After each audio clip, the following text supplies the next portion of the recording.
ព្រឺក្បាលប៉ុនចង្អេកំពុងបូជាសពចៅស្រីសុក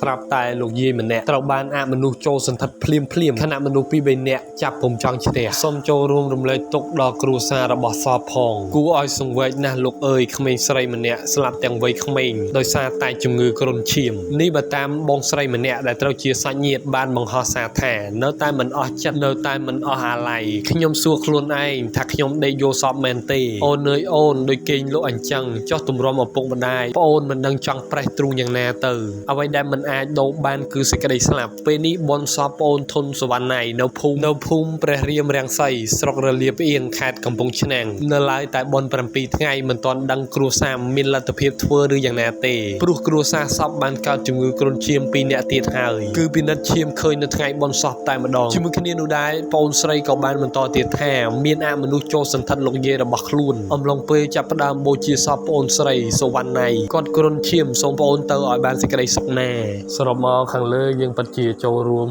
រំលែកទុក្ខខ្លាំងមែនទែនទៅកាន់គ្រួសារនៃសពព្រោះអីក្មេងស្រីដែលបានស្លាប់ដោយសារជំងឺគ្រុនឈាមគាត់នៅក្មេងខ្ចីខ្លាំងមែនទែនអ្នកគ្នាតួយ៉ាងពិធីបុណ្យសពនេះក៏ត្រូវបានបញ្ចប់ផងដែរនៅឡើយតែបុណ្យ7ថ្ងៃទេបើតាមការរៀបរាប់របស់សាច់ញាតិក្រុមគ្រួសារនៃសពហ្នឹងគឺថាគាត់មិនដឹងជាមានលទ្ធភាពធ្វើបុណ្យ7ថ្ងៃអត់ទេជាក់ស្ដែងទៅខាងក្នុងក្រុមគ្រួសារហ្នឹងគឺបានកើតនៅជំងឺគ្រុនឈាម2នាក់ទៀតហើយដែលបានតេស្តឈាមហើយលទ្ធផលចេញមកក្នុងអំឡុងពេលបុណ្យសពហ្នឹងតែម្ដងគឺបញ្ជាក់ថាគាត់បានកើតជំងឺគ្រុនឈាម2នាក់ទៀតហើយក្នុងសមាជិកគ្រួសារហ្នឹងបញ្ជាក់ឲ្យកាន់តែច្បាស់ផងដែរគឺបងស្រីខាងលើគឺស្លាប់ដោយសារតែជំងឺគ្រុនឈាមអញ្ចឹងបងប្អូនយើងសូមប្រុងប្រយ័ត្នខ្លាំងមែនទែនចំពោះកុមារតូចឬក៏មិនថាកុមារមិនថាមនុស្សចាស់ឬមនុស្សពេញវ័យអីទេគឺត្រូវតែប្រុងប្រយ័ត្ននៅរដូវនេះគឺរដូវភ្លៀងអញ្ចឹងវាអាចកើតឡើងនៃ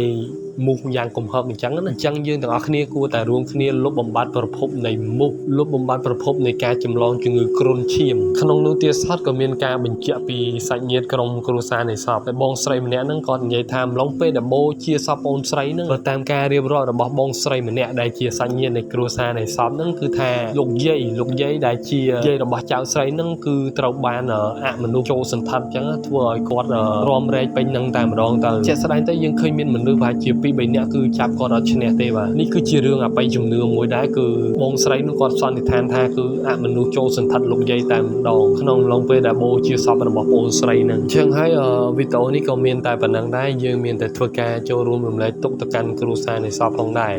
និងសូមប្រុងប្រយ័ត្នទាំងអស់គ្នាបង្ការទាំងអស់គ្នាកុំឲ្យមានជំងឺគ្រុនឈាមនិងលុបបំបាត់ប្រភពនៃមូសព្រោះរដូវនេះគឺជារដូវភ្លៀងអញ្ចឹងហើយធ្វើឲ្យមានការកើនឡើងជាគំហុកនៃមូសដែលបង្កជំងឺគ្រុនឈាមហ្នឹង